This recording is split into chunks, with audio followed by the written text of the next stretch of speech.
Eh, Vimos antes de empezar el estudio bíblico un video que ilustraba las diferentes clases de hermanos que hay en la iglesia, ¿lo recuerdan? Y hoy que vamos a terminar nuestro tema, mi familia en Cristo, mi familia de la fe, quisiera que viéramos un video acerca de un tipo muy especial de personas que hay en la iglesia. ¿Cuál creen que sea? Ya hemos hablado del pastor, hemos hablado de los hermanos, hemos hablado de los que sirven. Pero hay un tipo de persona en particular en la iglesia que siempre está generando polémica, a veces problemas. ¿Quién creen que sea? ¿El baterista? Bueno, estamos refiriéndonos a los hijos de los pastores, ¿no? Son una población muy especial dentro de la iglesia. Y yo debo confesar honestamente que nosotros, los hijos de los pastores, aquí puntualmente en la iglesia familiar no hemos molestado mucho y no hemos dado problemas, gracias al Señor. O bueno, no que yo me haya enterado, no sé ustedes qué opinión tengan, pero realmente en otras congregaciones a veces los hijos de los pastores dan mucho de qué hablar. A veces para bien, ¿no? Casi siempre es para bien, pero de vez en cuando a veces también generan mucha polémica, ¿no? Y obviamente por ser hijos de los pastores, pues son muchas veces el centro de atención y el foco de muchas miradas. Tenemos un video muy corto. Ahora, me hubiera gustado presentarles, son como 5 o 6 videos, imagínense, de un youtuber cristiano, Juan de Montreal, que ha hecho Hijos de los Pastores 1, 2, 3, 4, 5, 6, porque es mucha historia la que se puede contar hablando de los hijos de los pastores. Pero vamos a hacer algo, les voy a mostrar el primero, que dura como 3 minutos, y los demás los invito a que los vean en su casa en YouTube, ¿está bien? Son todos bastante jocosos, entonces sé que se van a divertir mucho. Veamos entonces, Hijos de los Pastores 1. Ser hijo de pastor tiene su a favor y su en contra. Por ejemplo, te dejan entrar a cualquier cuarto de la iglesia. Momento. No puede pasar solamente los pastores. Soy el hijo del pastor invitado. ¡Ay, hijo! Amamos a tu papá. Adelante, adelante. Qué lindo, ¿no? Qué lindo, bendiciones. Qué lindo. Si los demás se visten a la moda, ¿por qué el hijo del pastor no? Ariel, ¿Qué pasa, papá? ¿a vos te parece ropa como para ir a la iglesia? Pero todos los jóvenes de la iglesia van así. Anda a cambiarte. Pero yo no soy pastor. Yo no soy pastor. Será posible, tiene que ser el ejemplo. Yo voy a ser basquetbolista, no voy a ser pastor, ¿eh? Basquetbolista. Maleducado. Hasta que no se vaya el último hermano, el hijo del pastor tampoco se va. Papi. Espera un poquitito, ¿no ves que estoy atendiendo a una persona? Ya nos vamos. Espera un poquitito, ¿eh? Dale que tengo hambre. Si quieres,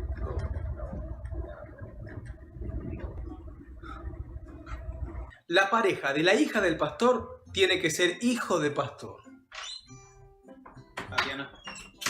Tatiana, tenemos que hablar. ¿Qué pasa, papi? Oíme, vos estás saliendo con el joven rebelde Sergio, ese de los jóvenes que hace siempre está haciendo lío. Sí, él me gusta. Me gusta mucho. Tatiana, te prohíbo salir con él. Sos la hija del pastor. Ay, papi, pero me gusta él. Buscate, no sé, tenés a Miqueas, el hijo de Raúl, el hijo del pastor. Es muy feo el otro, el hijo del pastor, papi. Tenés a Isaac, el hijo del pastor Roberto. Uno de ellos tenés que buscarte un hijo de pastor. A mí me gusta Sergio. Tatiana, haceme caso, soy el pastor. Soy el pastor de la iglesia, Tatiana. Voy a hablar con tu madre. Olga. Existen hijos de pastores que revelan la intimidad de la casa. Bueno, estoy muy contento de predicar para hoy. Mi papá me lo dijo anoche cuando subí a la habitación que él tenía puesto su pijama de los X-Men. Sí, a él le gustan mucho los X-Men.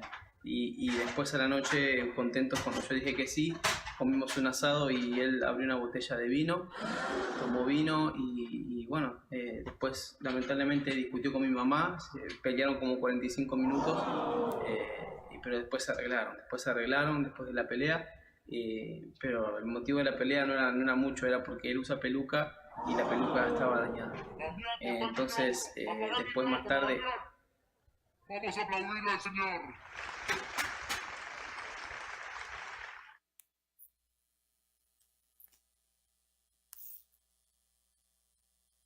Y ese es solo el primer video, hay como 6. Los animo y les recomiendo que lo busquen en YouTube. Bien, vamos a nuestra presentación. Hoy concluimos nuestro estudio, Mi familia en Cristo, mi familia de la fe. ¿Está bien? Vamos a la diapositiva número 53 y recuerden que después de abordar las responsabilidades del pastor con su iglesia y las responsabilidades de los hermanos con sus pastores y sus líderes y las responsabilidades de los hermanos con su iglesia, concluiremos hoy con las responsabilidades de los hermanos entre sí. De hecho, ya hemos hablado de varias, pero la palabra menciona muchas.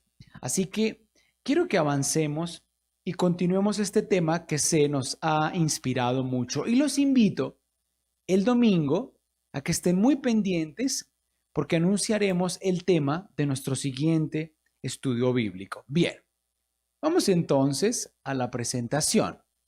En 1 Corintios capítulo 1, versos 10 al 11, en Nueva Traducción Viviente, se nos invita a permanecer unidos como hermanos en un mismo parecer.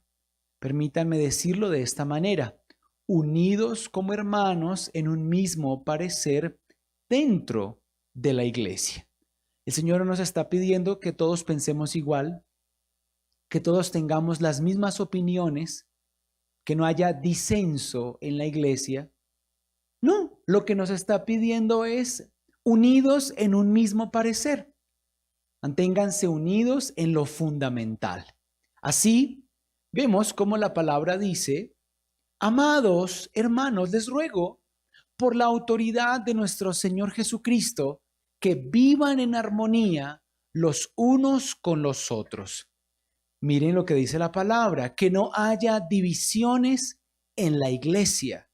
Por el contrario, sean todos de un mismo parecer, unidos en pensamiento y propósito. Ahora recuerden que les enseñé domingos atrás que la única manera de mantenernos unidos y con vínculos fuertes en el hogar y también en la iglesia es que entendamos que la base de nuestra unidad es espiritual. Podemos ponernos de acuerdo cuando estamos en el espíritu. Dos esposos pueden ponerse de acuerdo aún sin hablar, aún sin dialogarlo, porque ambos están en el espíritu. Cuando uno de los dos no pasa tiempo en la presencia del Señor, cuando uno de los dos es indiferente con las cosas del Señor, entonces difícilmente, estando en una condición carnal, va a poder ponerse de acuerdo con su esposa que está en un estado espiritual o viceversa. Pasa lo mismo en la iglesia. No vamos a ponernos de acuerdo en nuestros gustos. Tenemos gustos diferentes, ¿verdad? Si yo les preguntara cuál es su color favorito, cuál es su comida favorita, cuál es su programa favorito, yo sé que cada uno de ustedes tendría una opinión diferente y tendría miles de argumentos para defender su posición. Así que no nos ponemos de acuerdo en cuanto a nuestros gustos. Tampoco muchas veces nos ponemos de acuerdo en nuestros puntos de vista. Pero sí podemos mantener la paz y la armonía en la iglesia cuando estamos en el Espíritu.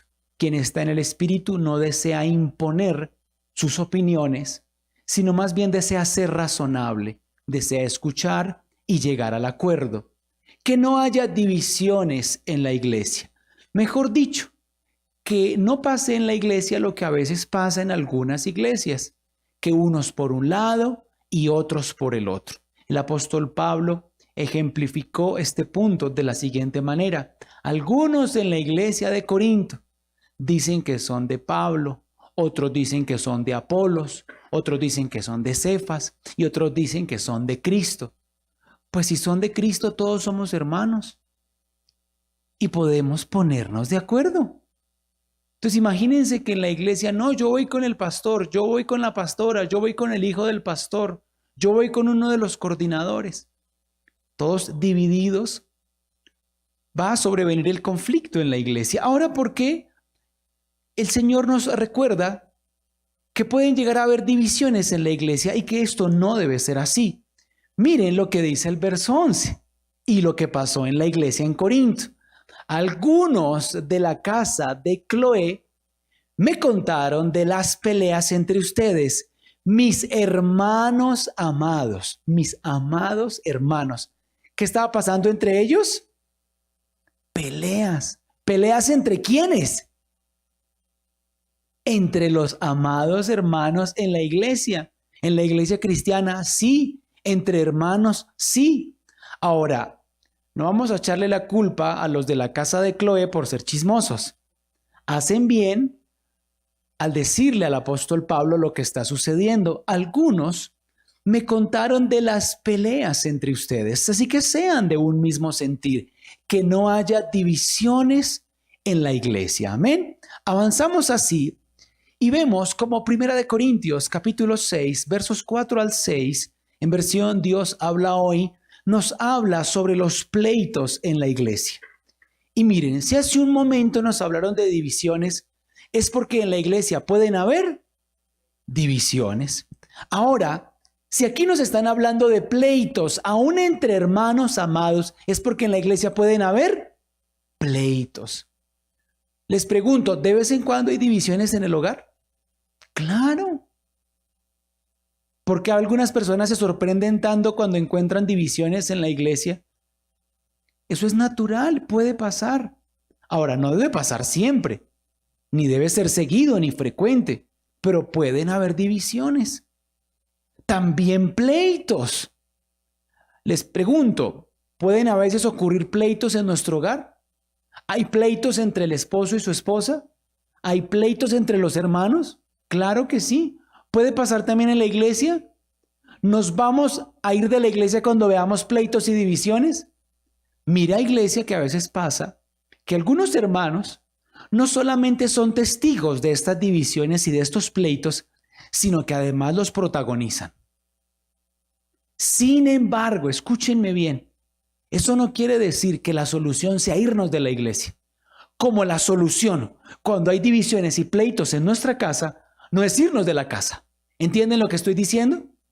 Muy bien, me gusta porque a veces pasa que algunos hermanos chocan con otros en la iglesia, se molestan por algo. ¿Y cuál es la forma en la que solucionan ese pleito y ese conflicto? Se van de la iglesia. Y eso no debe ser así. Hay que arreglar las cosas. Miren lo que dice el verso 4 de 1 Corintios 6. Así que, si ustedes tienen pleitos por asuntos de la vida diaria, ¿por qué ponen por jueces a los que nada significan para la iglesia? Noten para dónde va el Señor con estas recomendaciones. Digo esto para que les dé vergüenza. ¿Acaso no hay entre ustedes, digamos todos, entre nosotros, ninguno con capacidad suficiente para juzgar un asunto entre sus hermanos? Está diciendo, ustedes por qué buscan árbitros y jueces fuera de la iglesia para dirimir sus conflictos, como si no hubiera gente madura y capacitada en la iglesia para hacerlo. Mejor dicho, la ropa sucia se lava. ¿Hay ropa sucia que lavar en el hogar? Claro. ¿Hay ropa sucia que lavar a veces en la iglesia? Claro. Y hay hermanos que se molestan. El pastor, ¿por qué predicó 2 veces del mismo tema? No me gustó y se ponen bravos. Otro llega a la iglesia el domingo feliz con todos los frutos del Espíritu aflorando en su vida, pero de un momento a otro se transforma porque la hermana tal se sentó donde ella siempre se sienta. Que ese puesto es mío, pero ¿qué le pasa? Que es que no me ha visto ahí sentada siempre. Como vimos en la reunión de parejas, la hermana también que llega vestida de rojo, está estrenando. Y preciso allá la otra hermana, que a veces se le dice la tonta esa, también vino vestida de rojo. ¿Cómo puede pasar eso? ¿Cómo así? quiero decirles, yo a veces, casi nunca, miren, casi nunca, pero en ocasiones o llego a contrariarme con el ministerio de audiovisuales. Porque les pido un versículo y me ponen otro. Pero a veces ellos también van a contrariarse conmigo cuando yo les hago el reclamo. Pero yo les pregunto, ¿qué hacemos ante todo eso? ¿Nos ponemos bravos, nos vamos de la iglesia, permitimos que esa ofensa viva en nuestro corazón y crezca? ¿O más bien lo resolvemos oportunamente? Y miren que aquí el Señor está diciendo, cuando hay un problema entre ustedes dos, o en algunos de los hermanos aquí, y entre ustedes mismos no pueden solucionar ese problema, busquen a un hermano que les ayude a resolver el problema. La solución no es irse de la iglesia. La solución no es abandonar a su hermano, o como algunos dirían, entregarlo a Satanás. No. La solución es buscar a alguien que nos ayude a resolver el problema. Les pregunto, ¿aquí encontramos un énfasis en el problema o en la resolución del mismo? En la resolución del problema. Miren el verso 6.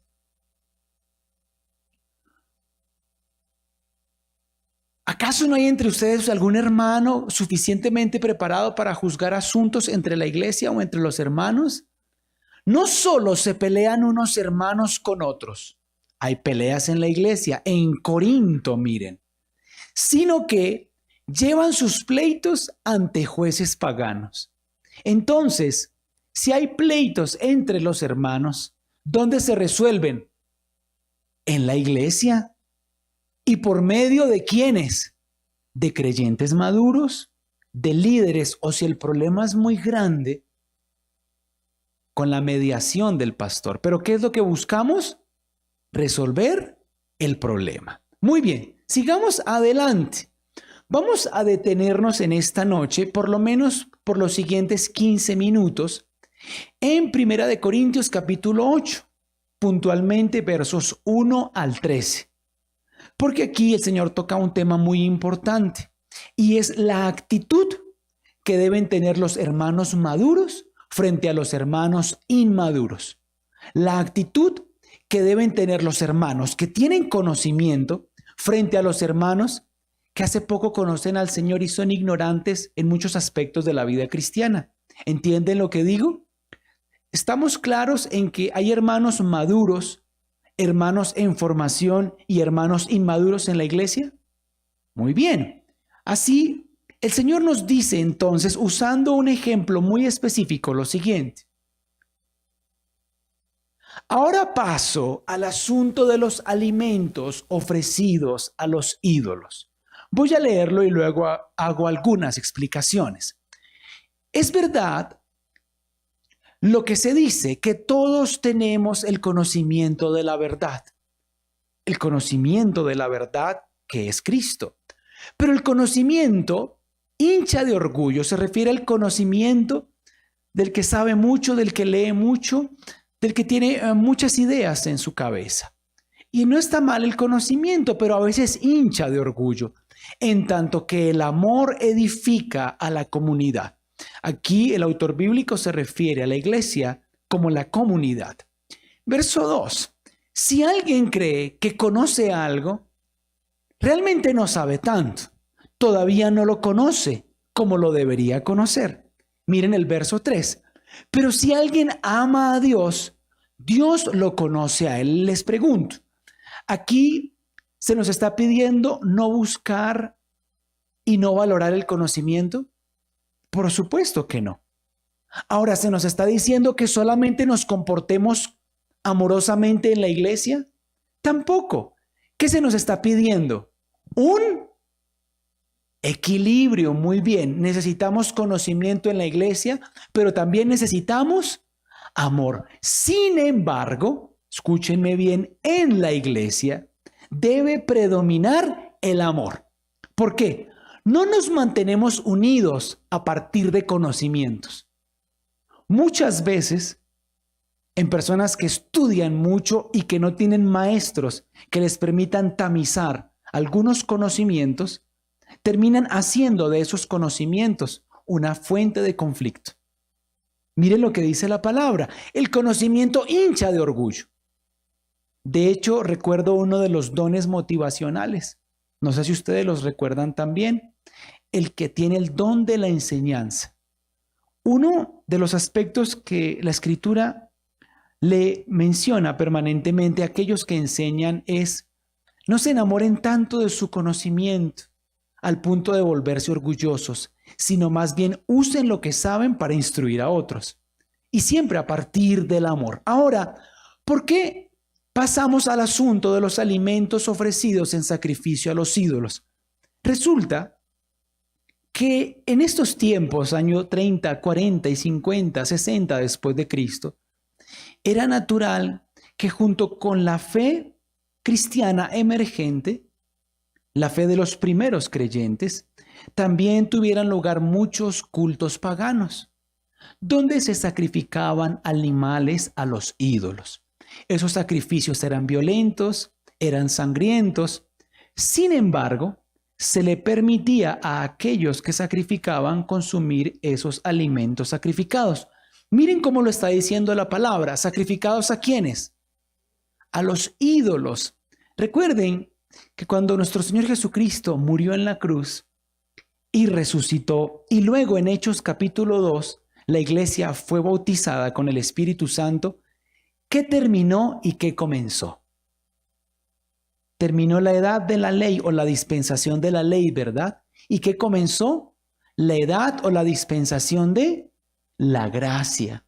Así que ya los hermanos en la iglesia no hacían sacrificios, porque ya nuestro Señor Jesucristo había sido el sacrificio perfecto y completo en la cruz.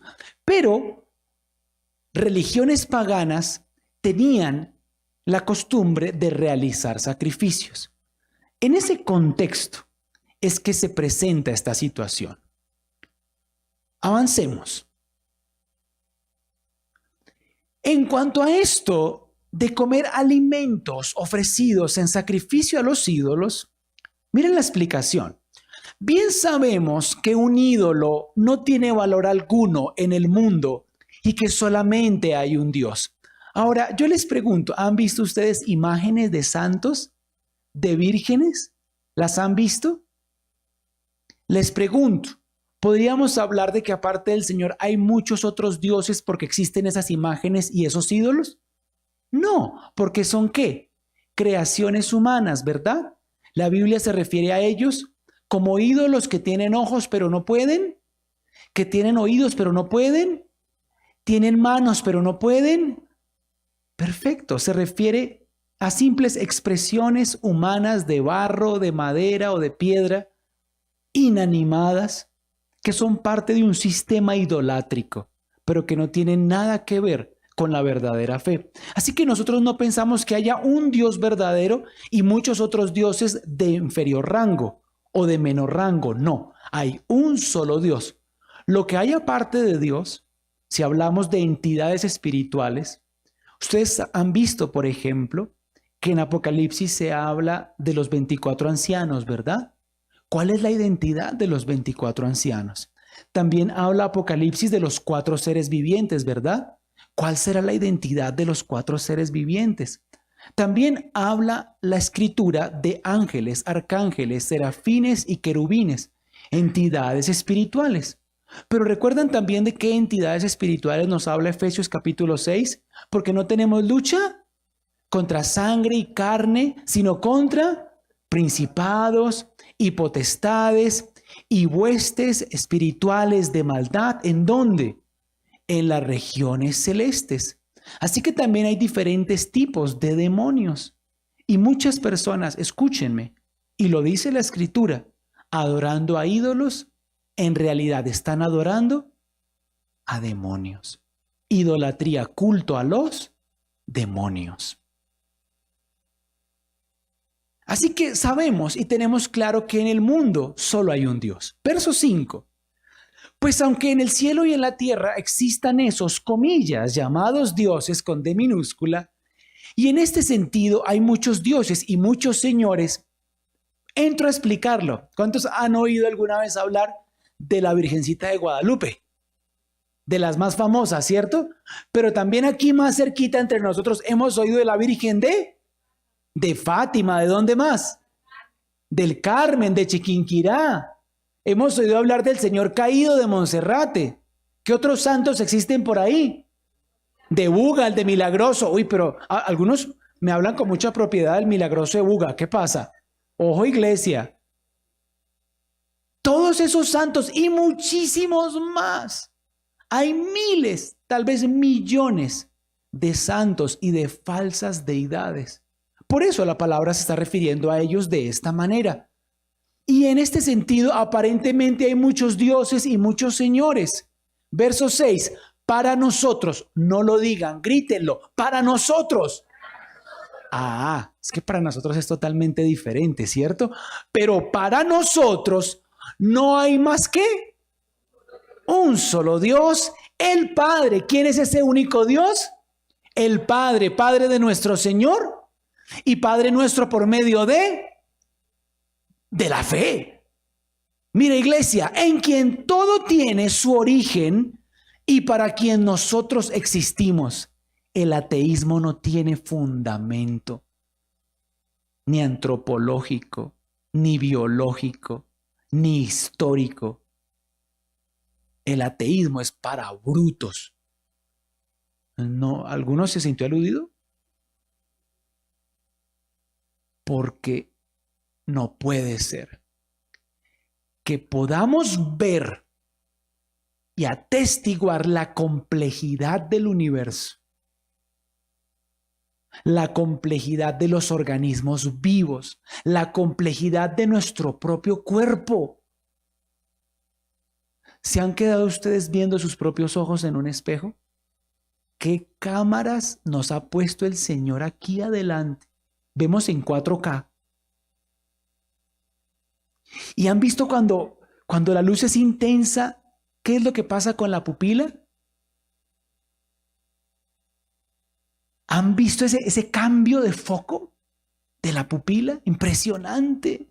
¿Cómo puede pasar eso con nosotros? ¿Cómo puede un corazoncito ahí dentro estar latiendo en este momento? Y hacerlo 60, 70, 80 veces por minuto. Todos los días, todas las semanas, todos los meses, todos los años, hasta el último día de nuestra vida. E incluso por sus cualidades eléctricas. Y otras más que no les menciono porque son términos muy técnicos. Ese corazoncito, aun cuando la persona ha muerto, late por 3, 4, incluso 5 minutos más por sus propiedades eléctricas, su cronotropismo. Es fascinante lo que el Señor ha hecho con nosotros. Yo les pregunto, ¿eso pasó por casualidad? Es que uno tiene que ser muy bruto en esta vida, perdónenme, amados, para pensar que todo eso se originó a partir de una explosión ciega. Ahora, déjenme decir algo que va a sonar muy polémico y que quiero enseñar pronto en la iglesia. ¿Está bien?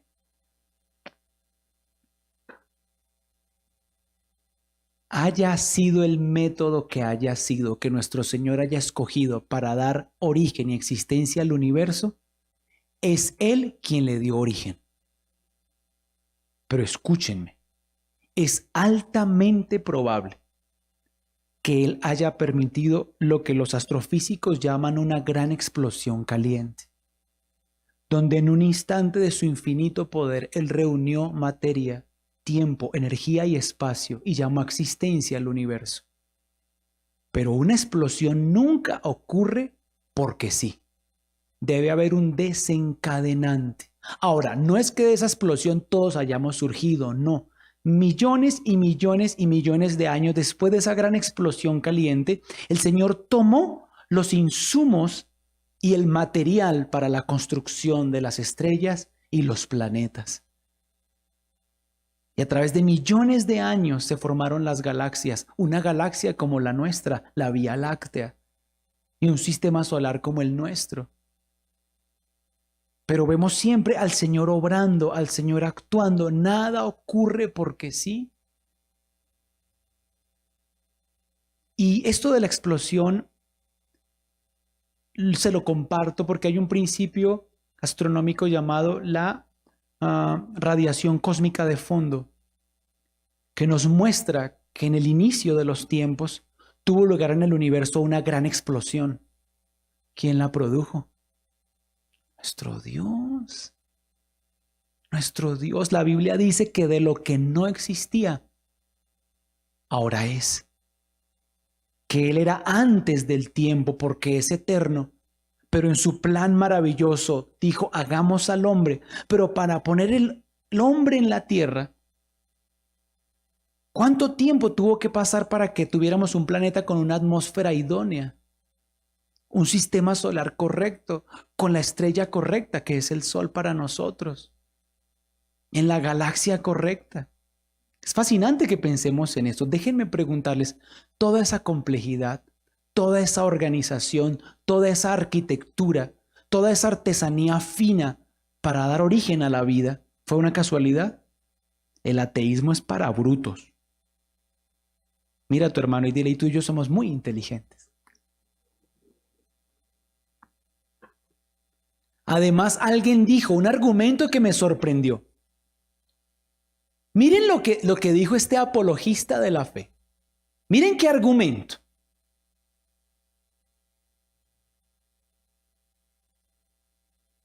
Si yo, como cristiano, estoy equivocado, y la Biblia está equivocada, y Dios no existe, y somos un accidente, el resultado de la evolución ciega de la bioquímica del carbono. Si estamos aquí porque venimos de un caldo de cultivo primordial, y nuestro ancestro es un gorila, y el ancestro del gorila es un renacuajo, y el ancestro del renacuajo es una bacteria eucariota, que a su vez provino de una procariota, porque el sol se unió y calentó un caldo de cultivo, y ahí como que salimos nosotros. Si la Biblia se equivoca, si Dios no existe, usted no va a perder absolutamente nada el día que se muera, porque ahí terminó todo. Porque somos un accidente, no tenemos propósito, no hay eternidad. Pero si los cristianos estamos en lo cierto, si la palabra es verdad y si Dios existe, usted se está jugando mucho cuando se muera. Qué ejemplo, ¿verdad? No nos tomemos a Dios en juego.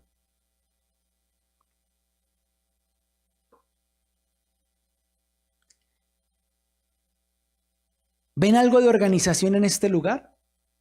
Aquí unas luminarias, se llaman parlet, aquí unos parlantes, aquí una tril, aquí un pastor, allá una batería, todo más bien organizadito.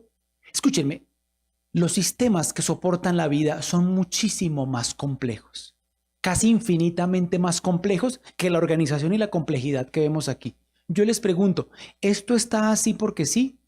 ¿O alguien lo construyó y alguien lo ordenó? ¿Esto está aquí porque llegó aquí y se organizó como está? Todo, escúchenme, todo diseño parte de un diseñador. Nuestro Dios es un ingeniero como ningún otro en el universo. Él creó todo lo que existe y lo hizo con ciencia, con sabiduría, con inteligencia. Él es el mejor astrofísico, el mejor matemático, el mejor biólogo, el mejor médico. Es nuestro Dios.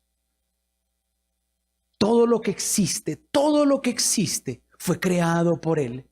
Para nosotros no hay más que un solo Dios, el Padre, en quien todo tiene su origen. Grítenlo, todo. Todo tiene su origen en el Padre. A Él sea la gloria, a Él sea el poder. Y para quien nosotros existimos, para quien tú y yo existimos. Tú ya no existes para ti mismo o para ti misma. La Biblia lo dice, vivimos para agradar a aquel que nos rescató. El creyente que entiende esto, diezma, ofrenda, sirve, se congrega, evangeliza, es un hermano 10. Pero el que todavía cree que vive para sí, que su plata es suya, que su tiempo es suyo, está en el yo. Está en el mío. Es un niño no ha madurado y debe hacerlo por su propio bien. Y hay también un solo Señor, Jesucristo, por quien todas las cosas existen, incluso nosotros mismos. Qué hermoso, ¿no? ¿Recuerdan Juan capítulo 1, verso 1? En el principio era el Verbo y el Verbo era con Dios y el Verbo era Dios. ¿Y quién es el Verbo? Jesucristo. Qué hermoso. Vamos a la tercera parte. Seguimos en este caso de los alimentos sacrificados a los ídolos. ¿Cuántos están aprendiendo algo en esta noche? Avancemos entonces. Pero no todos conocen la verdad. ¿Qué está diciendo con eso de que no todos conocen la verdad? Pero algunos aún creyentes todavía tienen ciertas lagunas, ciertas inquietudes. No han sido enseñados, no han sido discipulados. No todos conocen la verdad. Algunos que estaban acostumbrados a adorar ídolos todavía comen de esos alimentos pensando que fueron ofrecidos a los dioses. Y su conciencia, que es débil, ¿cómo es su conciencia? ¿Hay hermanos en la iglesia con una conciencia débil? Claro que sí. ¿Y qué tenemos que hacer? ¿Romperlos? ¿Separarlos? Con nuestro ejemplo fortalecerlos. Y su conciencia es débil. Y como su conciencia es débil, los hace sentirse contaminados por el ídolo. Claro que el que Dios nos acepte no depende de lo que comamos. Gracias a Dios, porque algunos se la pasan comiendo comida chatarra. Pues no vamos a ser mejores por comer, ni peores por no comer. Gracias al Señor, dirán algunos. Miren el verso 9, es clave. Pero eviten que esa libertad que ustedes tienen haga caer en pecado a los que son débiles en su fe. Ahora, déjenme darles un ejemplo para que entiendan este punto. Párate allá, Juan José, en todo el centro. Corre, párate. Ahí en todo el centro, mirando a la iglesia. Eso, mirando a la iglesia. Entonces resulta, escúchenme, que el negocio de Juan José es vender carne. Y algunos dirán carnicero. Y mucha de la carne que le llega al negocio de Juan José es carne de animales que primero fueron sacrificados a los ídolos. ¿Los ídolos qué son? Eso y nada más, falsos dioses que no existen. Entonces, llega un creyente, no uno que tiene una conciencia débil, sino uno que tiene una conciencia fuerte. Se acerca al hermano, lo mira y le dice, bueno, yo sé que mucha de la carne que tú vendes es ofrecida a los ídolos, pero eso a mí no me importa porque mi conciencia es fuerte. Y yo sé que todo lo que me como, incluyendo ese filete, que es de un animal que primero fue ofrecido a los ídolos, cuando yo oro, ese alimento es bendecido. Entonces yo pido esa porción de carne, me la preparan y yo me siento a comer. Pero en el aviso del negocio dice, venta de carne que fue primero ofrecida a los ídolos. Y yo estoy ahí comiendo todo feliz, me sirven también con papa francesa y porción de arroz, aguacate, guacamole, estamos hechos. Algunos dirán, pastor, ya me abrió el apetito. Pero luego, Juan Pablito, ponte de pie. Y hasta el que va saliendo por ahí, hasta el que va saliendo por allá. Eso. Y con la cara que tienes, hacia, sí, sigue. Hasta el sorprendido cuando nos ves y detente. Entonces, ¿qué dice él? Mi hermano en Cristo está comiendo carne sacrificada a los ídolos, a esos falsos dioses. ¿Qué es lo que yo estoy haciendo sin premeditarlo? ¿Lastimando a un hermano con una conciencia? Denle un aplauso a nuestros actores, por favor. Bueno. Ahora, ¿cuál es la postura del hermano que tiene una conciencia fuerte? Todo lo que comamos, haya tenido el origen o el destino que haya tenido, si se come con acción de gracias y santificándolo primero por medio de la oración, para adentro. ¿Verdad que sí? Y muchas veces cuando hemos tenido dudas ante algo, Señor, yo te doy gracias. Por favor, limpia y purifica estos alimentos. Y yo sé que independientemente de, van a ser para mi bien. Amén, amén, amén. ¡Pum! Y a disfrutar, ¿cierto? Listo. No hay ningún problema. Ese es el punto de vista del creyente con una conciencia fuerte. Pero ¿cuál es el punto de vista del hermano con una conciencia frágil? Esa carne es de animales que fueron sacrificados a los ídolos. Papayay. Y se ofende. Y piensa que el hermano maduro, fuerte en su conciencia, se está contaminando. Entonces, esa actitud del que tiene conocimiento y una conciencia fuerte puede agredir, aún sin premeditarlo, a aquel hermano que tiene una conciencia débil. Veamos cómo lo sigue explicando Primera de Corintios.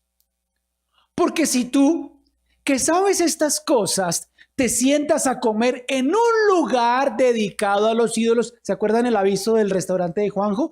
Carne de animales sacrificados a los ídolos, dedicados a los ídolos. Y algún hermano débil, Juan Pablo, y algún hermano débil te ve, miren, puede suceder que él se anime a comer de esa ofrenda hecha a un ídolo. 11. Y así tú, por tu conocimiento, haces que se pierda tu hermano débil porque en Cristo también murió. Al ofender la conciencia de los hermanos débiles en la fe, ofenden ustedes a Cristo mismo. Entonces, ese hermano se ofende porque ve a uno de sus hermanos comiendo carne sacrificada a los ídolos. O, escúchenme, por el otro lado, sin el conocimiento de que hay un solo y verdadero Dios, decide compartir con él el alimento. Pero escúchenme, ¿cuál es el punto ahí? Que su conciencia lo acusa. Su conciencia lo acusa por hacer algo que no está mal. Déjenme darles otro ejemplo. No hay ningún problema en que nos tomemos una cerveza. Ninguno. Ningún versículo de la Biblia dice, no podrás tomar cerveza. No podréis tomar ni una sola copa de vino. De hecho, el apóstol Pablo le recomienda a Timoteo que tome vino para sus frecuentes molestias estomacales. Pero escúchenme, ¿qué es lo que sí prohíbe el Señor? Que nos embriaguemos. Está bien una cerveza en un asado. En tierra caliente a veces es una necesidad. Pero escúchenme, ¿qué tal que vamos a un paseo, hermanos maduros en Cristo y hermanos que recién empiezan en la fe? Y escúchenme, que tuvieron años atrás problemas con la bebida. Y ven al hermano maduro o al pastor pegado de la póker, pegado de la águila, o destapando así la cerveza. Y cómo espumea, ¿no? Y cómo espumea. Y luego echándosela a la carne del asado, pero como en cámara lenta, ¿no? ¿Qué creen que le va a pasar a ese hermano recién convertido en Cristo, que por años luchó con la bebida y que fue un borracho sin vergüenza? ¿Qué creen que va a pasar? Ahora, si él, que luchó con la bebida, es un creyente maduro, va a decir, no hay problema, yo entiendo. Y yo ya superé eso, gracias a Dios. Pero el recién llegadito, que todavía a veces siente que las tiendas lo jalan, ¿cómo creen que se va a sentir? ¿No? ¿Esto se puede? Se puede, hagámoslo. Pastor, pásenme ahí la cerveza también. Y después de 5, 6, 7 pocholas está prendido. ¿Qué está diciendo el Señor? Cuiden el ejemplo que le dan a sus hermanos. Cuiden el ejemplo que le dan a sus hermanos. Cuiden su conciencia. Cuiden su corazón. ¿Entienden lo que digo?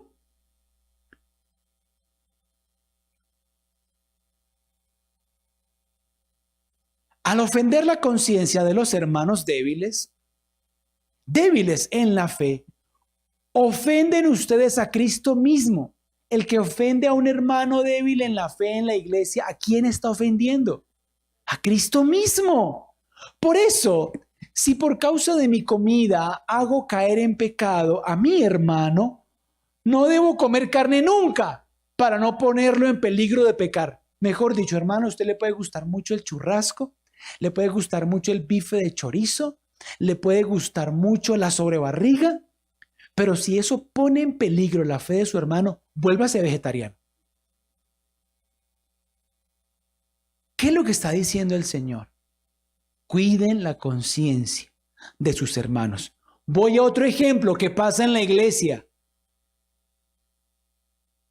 El hermano joven y bonito, así como su pastor, solterito,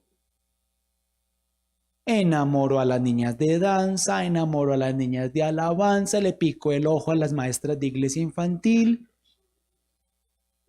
todas enamoradas. Y al final, desilusión total. Si escúchenme, si entre las enamoradas a las que les picaron el ojo, estaba una jovencita que recién hace muy poco había conocido al Señor, ¿qué creen que va a pasar? Conocí al Señor, me empecé a congregar y me rompieron el corazón. Entonces, como norma, jóvenes, escúchenme, como norma, por muy bonita sea la hermana recién convertida, déjela llegar a la iglesia y déjela crecer y madurar en Cristo. No, sí, pastor, amén, yo la voy a discipular, aleluya. Pastor, yo la voy a afianzar en Cristo, pastor, déjeme, yo la disipulo. Pastor, yo quiero trabajar en esa ovejita, pastor. Hay que algunos así terribles. Pastor, yo quiero formar el carácter de Cristo en ella. Quieto, Chayán. Lo mismo, niñas, digan amén las niñas, que llegó el hermano recién convertido, pero el hermano del Señor lo castigó con pinta y presencia. Pero es nuevito en Cristo. Entonces no le caigan encima como moscas, niñas. Déjenlo llegar. Porque en su inmadurez puede que malinterprete algunas cosas. ¿Están entendiéndome, iglesia? ¿Están entendiéndome? Muy bien. Por eso, si por la causa de mi comida hago caer en pecado a mi hermano, no debo comer carne nunca para no ponerlo en peligro de pecar. Ese es el punto, amados, que cuidemos el corazón de nuestros hermanos. Ahora estamos listos para toda buena obra. Miren cómo lo dice Romanos 15:14. Por mi parte, hermanos míos, dijo el apóstol Pablo, estoy seguro de que ustedes mismos rebosan en bondad. Mire, los veo rebosando en bondad en esta noche. Abundan en conocimiento, digan amén. Y están capacitados para instruirse unos a otros. Nuevamente, cada uno de nosotros, como un miembro productivo dentro de la iglesia de Cristo, ayuda, fortalece, edifica y bendice a los demás. Mejor dicho, que ustedes sean una bendición para mí y yo para ustedes. Y además, estamos capacitados para instruirnos unos a otros. Podemos enseñarnos. Claro que nuestro pastor nos enseña, pero también nosotros podemos enseñarnos unos a otros. Eso es maravilloso. Listos para toda buena obra. Ahora, para terminar, nuestro estudio, mi familia en Cristo, mi familia de la fe, sobre nuestro servicio al Señor en la iglesia. Miren lo que dice Romanos 12:11. ¿Alguien aquí sabrá o recordará qué dice Romanos 12:11? Nunca dejen de ser diligentes. Antes bien, sirvan al Señor con el fervor. Y den un aplauso a Osquitar, por favor, iglesia. El único con mi Steffi, pero se comió el nunca. ¿Bien? En Nueva Versión Internacional. ¿Cuántos saben que nunca es nunca? Mucho. Nunca dejen de ser diligentes. Nunca dejen de esforzarse. Nunca dejen de dar más. Nunca dejen de dar lo mejor. Lúzcanse en su servicio al Señor. Háganlo de la mejor manera. Sirvan al Señor. ¿Cuál es el lema de esta iglesia? Vale la pena servir al Señor. ¿Y cómo servimos al Señor? Miren qué lindo. ¿Con qué? Con el fervor. Fervor es fuego. Con el fuego que da ¿quién? El Espíritu. Y les aseguro, escúchenme, todos tenemos al Espíritu. Y todos podemos servir con el fervor que da el Espíritu. De hecho, la Biblia dice que el que no tiene el Espíritu no es de Cristo. El de nosotros que no tenga el Espíritu, dice la Biblia, no tiene a Cristo, no es de Cristo. Pero tenemos el Espíritu. Y podemos servir con el fervor que nos da el Espíritu. También miren qué lindo, sobre el servicio en la iglesia. Sobre nuestro servicio, ¿a quién? ¿En dónde? Pero, ¿cómo pastor que el servicio al Señor, cuando uno pone las sillas en la iglesia y las limpia, uno está haciendo eso para el pastor o para los hermanos que ahorita llegan a sentarse en esas sillas? ¿Cómo pastor uno es servidores limpiando un baño y es que sirviendo al Señor? No, uno lo está haciendo es para la gente. Claro que la consecuencia de nuestro servicio es bendecir a nuestros hermanos. Pero la Biblia, escúchenme, se encarga de dejarnos muy en claro que lo que hacemos aquí en la iglesia para nuestros hermanos, para el Señor lo estamos haciendo. Impresionante. Miren 1 Corintios 15:58. Por lo tanto, mis amados hermanos, ¿a quién les está hablando? A nosotros. Permanezcan fuertes y constantes. Trabajen siempre. ¿Para quién? ¿Cómo trabajamos? Miren esto. Porque ustedes saben que nada de lo que hacen para el Señor es inútil. Nada de lo que hacemos para el Señor pasa desapercibido a los ojos del Señor.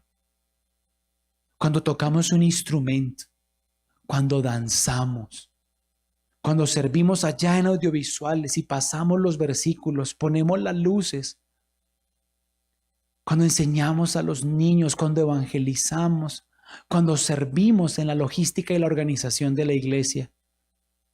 Nada de eso, sépanlo, es un esfuerzo o un trabajo inútil.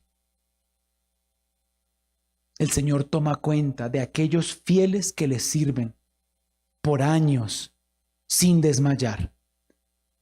Pastor, pero sí lo que hacemos es para el Señor, ¿o no? Pues Dios no es injusto. No olvidará con cuánto esfuerzo han trabajado. ¿Para quién? ¿Y cómo han demostrado su amor? ¿Por quién? Por Dios. ¿Sirviendo a quiénes? Como todavía lo hace. ¿Han visto conmigo ese pasaje? Lo que el Señor nos está enseñando en esta noche es que cuando nos esforzamos sirviendo en el ministerio dentro de la iglesia a nuestros hermanos, ese esfuerzo y ese trabajo es para Él, para Dios. Y que además, cuando servimos a otros creyentes, demostramos nuestro amor por Dios. ¡Wow! ¿Qué ejemplo bíblico tenemos de lo que estoy diciendo? Con una persona. Mis teólogos de la Iglesia Familiar Internacional, hay varios ejemplos. Denme uno. Uno lo mencionamos el domingo, Mateo 25, el juicio de las naciones, ¿lo recuerdan? Cuando el Señor le dirá a los de su derecha, venid benditos de mi Padre al reino preparado para ustedes desde antes de la fundación del mundo. Porque tuve hambre y me dieron de comer. Porque tuve sed y me dieron de beber. Porque estuve desnudo y me vistieron. Porque estuve en la cárcel y me visitaron. Estuve enfermo y me atendieron. Y responderán los de la derecha: Señor, ¿cuándo te vimos desnudo y te cubrimos? ¿Cuándo te alimentamos? ¿Cuándo te dimos de beber? ¿Cuándo estuviste enfermo y te atendimos, Señor? ¿Cuándo estuviste en la cárcel y te visitamos? Y el Señor les responderá: por cuanto lo hicieron por uno de estos, mis hermanos más pequeños, por mí lo hicieron.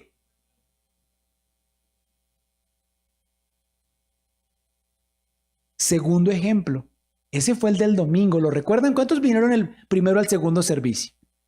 Muy bien. Los que no vinieron a la iglesia pues no tienen ni idea de lo que estoy diciendo. Segundo ejemplo. Pedro, ¿me amas? Sí, Señor, yo te amo. Número 2. Pedro, ¿me amas? Sí, Señor, yo te amo. Tercera ocasión. Pedro, ¿tú me amas? Señor, tú sabes que yo te amo. Entonces apacienta, pastorea mi rebaño, pastorea a mis hijos. ¿Me amas a mí? Demuéstrame cuánto me amas a mí, pastoreando, enseñando y predicando y cuidando a mis hijos. Les pregunto, ¿quién ministra en alabanza interpretando un instrumento? ¿A quién está sirviendo? ¿Y a quién le está dando la gloria? ¿Y a quién le está demostrando que le ama? A Dios. Igual el que danza, el que hace cualquier cosa en la iglesia por nosotros sus hermanos. El Señor me está diciendo hoy: ¿me amas, Esteban? Entonces enseña a la iglesia y predica a la iglesia. Demuéstrame tu amor de esa manera. ¿Me amas? Dice el Señor, compártele a otros la buena noticia del Evangelio de Jesús. ¿Me amas? Danza e inspira a los hermanos a adorar al Señor con toda su corporalidad. ¿Me amas? Pues mis hijos necesitan encontrar una iglesia limpia. Limpia la iglesia. Y así me vas a demostrar que me amas. Ahora les pregunto, ¿quién se beneficia directamente de nuestro servicio en la iglesia? ¿Quién? Nuestros hermanos. Pero cuando servimos, ¿a quién estamos demostrando que amamos? Al Señor. Por eso, escúchenme, nunca nos desanimamos, nunca nos desmotivamos, nunca dejamos de servir con el fervor que da el Espíritu. Como dice 1 Corintios 15:58, firmes e inconmovibles, progresando siempre en la obra del Señor. Escúchenme, progresando siempre. Díganlo conmigo, progresando siempre. Chicos de alabanza, mírenme. Progresando es haciéndolo cada vez mejor. El que canta bien, que cante mejor. Progresando siempre. El que interpreta un instrumento, interprételo mejor. Progresando siempre. Chicos de danza, mírenme. Dancen mejor. No sean mediocres. No se coman los pasos. No sean descoordinados. Torompolos. Si ya danzan bien, dancen mejor. ¿Quién enseña a los niños que nos escuchen esta noche aquí en la iglesia? Nuestra Lucy. ¿Quién más? Nuestra Carolina. ¿Quién más? ¿Algún hermano se rascó la cabeza atrás? Bueno, enseña cada vez mejor. Yo les pregunto, ¿ustedes no se sienten felices en una iglesia donde su pastor cada año predica mejor?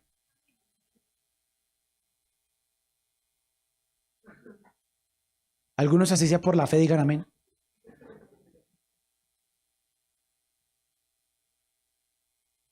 Progresando siempre. Y déjenme preguntarles algo. ¿Sí o no que así como el pastor puede darse cuenta del progreso y la evolución de las ovejas también se dan cuenta del progreso y la evolución de su pastor? El pastor cada vez trae mejores ejemplos, temas nuevos, sus presentaciones. Ya hasta los chistes ha mejorado. Le entendemos. Qué rico es estar en la iglesia. Nos conectamos con la palabra, progresando siempre en la obra del Señor. Progresando. No es año tras año sirviendo igual. Progresen. Progresen. Griten si quieren. Progresen.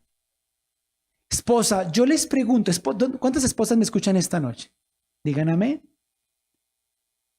¿No les parece lindo que con el paso del tiempo vean progresar a su esposo? ¿Verdad que sí? Digan, mi esposo es cada vez un mejor esposo. Pero no, como que el ejemplo no.